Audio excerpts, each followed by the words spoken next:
What's going on, guys? Back-to-back videos for you here. Game 43 versus the Edmonton Oilers. We just finished the Detroit BFR. Now we're getting around to the Edmonton BFR.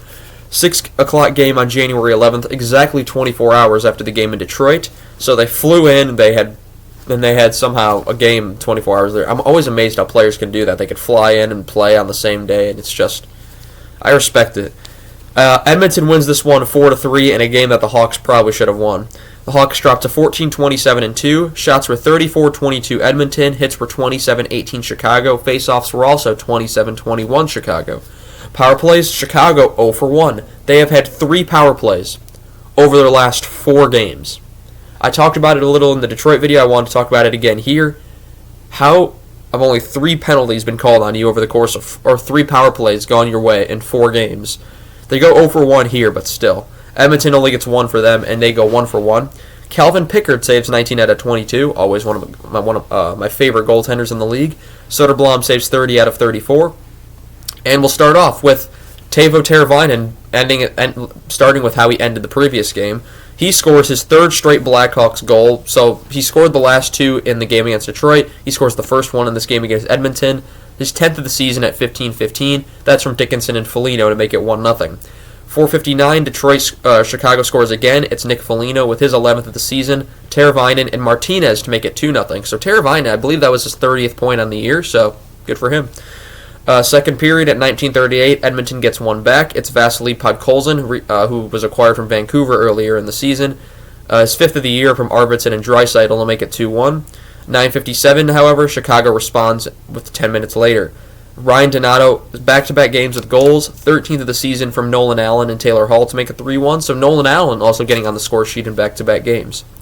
4:11, Edmonton scores. It's Adam Henrique with his 6th of the season from Ty Emberson, who was acquired earlier in the season, and Podkolzin, who was acquired earlier in the season, as mentioned previous.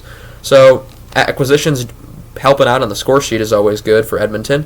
3-2 game, and at 2:30, Edmonton ties it. It's the former Blackhawk, because former Blackhawks love to eat up this team.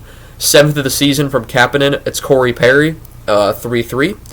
Third period, coincidental minors near the end of the period, near the end of the second period, led to 4-on-4 for Edmonton and Chicago.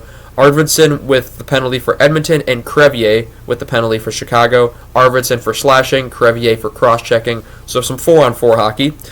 13:42, it's a Chicago penalty to Allen for tripping, and 12:42, a minute into the power play exactly, the Oilers score. It's a power play goal from Zach Hyman, his 14th of the season from Draisaitl and Bouchard to make it 4-3.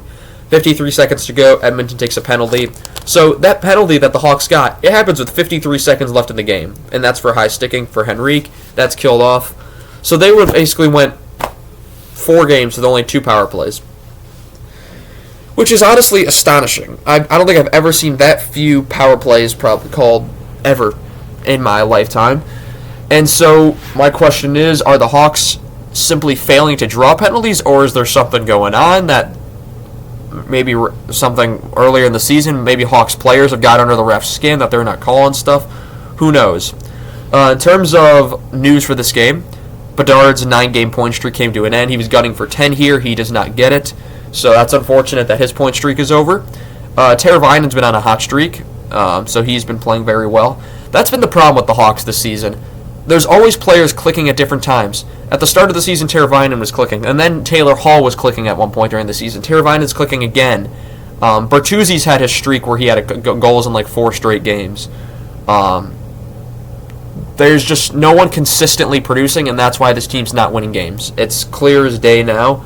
I mean, Nick Foligno's even had stinches where he'll get a goal here and there, but he'll be dry, just completely dry for the next 5-6 games. He'll score another one, get an assist like he did tonight, 2 points. Not going to score another point for 6-7 games. It's just weird how that works in the NHL. You never know what you're going to get on any different night. But anyway, guys, I want to thank you all so much for watching this video, and I shall see you all in the next one. Have a good one.